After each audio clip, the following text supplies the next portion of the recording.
mind that you'll get. Okay, so as we said, setup for me was a little bit sort of out of sync. Feet were going a bit right, shoulders were going a bit left, and we said we could see that by the fact the club, when it went back, the shoulders were kind of square to the feet now as the club had gone back a couple of feet. So that was sort of the telltale sign there. Okay, so being in that position there now was creating some issues. And again, your thought process now, take that golf club back low and slow or whatever it may be. If your shoulders are open, it's almost not impossible, very difficult to take the golf club back low and slow, because the club wants to go out this way somewhere, because your shoulders are there, you want to go upwards, doesn't it? It doesn't want to go back behind you.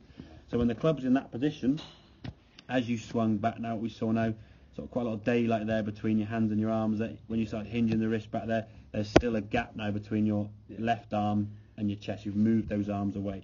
Now, when we got those shoulders, you can see much better alignment there, because there's a line there across your arms, your shoulders.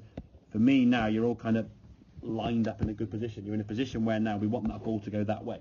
Whereas before you had feet one way, shoulders t'other, hip, just always a bit of a jumbled mess, and that's where sort of issues are going to come from. So the club goes back now.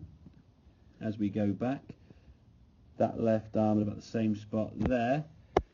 You can see you've kept your left arm into your chest. It does move a smidgen out and away, but again, from where it was to where it's going to be, it's not going to suddenly go boom and be perfect.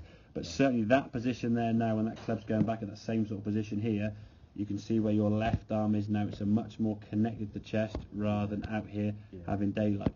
So when you then get to the top of the backswing here now, you just turn your shoulders. You said it feels short. It's not shorter than the normal, okay? Club can come back down, okay? And then when the ball gets there, that's the one you're going to pull the trigger on, I think. There we go, So the club goes back there. Same position there with that left arm. Turn your shoulders, hinge the wrist. That's no shorter than what you were before. Okay, maybe a bit more wrist hinge there at the end, but I wouldn't say that's any more than the swing. The actual movement of the body and the length of the swing is fine. As you come back now, your hands can start dropping down a bit more. So your path, so you're patting the golf ball there now. We can bring that back down. Now sometimes, because your hands have moved in and they want to start moving out, you might get the odd heely one, as we can see. So it's a bit heely off the strike there, just slightly, but that'll just start a bit left to target and cut back. Because the face is square to, you see the face is pretty much square to target coming to the golf ball there now. So the information given to the golf ball is club face square, ball flies down the range, and you can get a nice full turn. And I think what will happen is, with the confidence that we certainly were lacking half an hour ago and before when you were playing, it's like a balloon. It takes a long time to blow up and a split second to pop.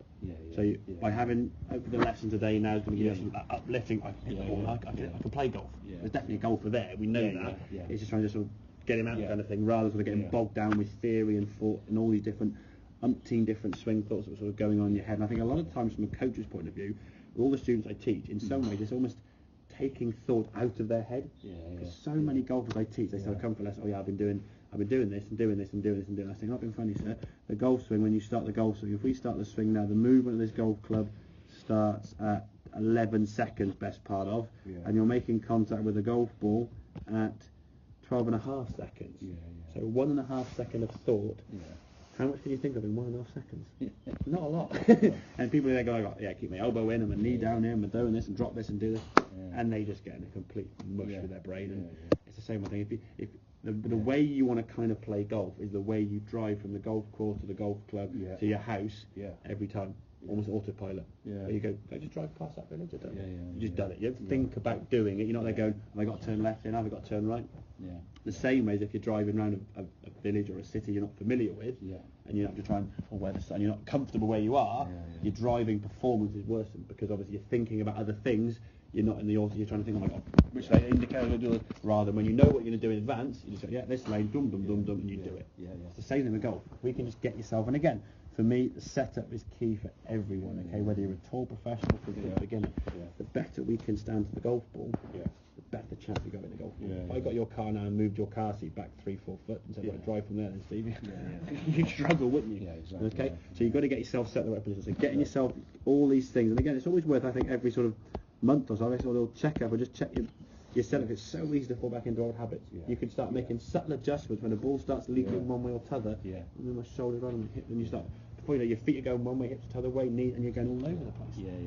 So get them all lined up, and then swing thought. I said the only swing thought, and this is the only one you can think of, is that the club goes back. Keep that left arm a bit more connected to the chest as you go back.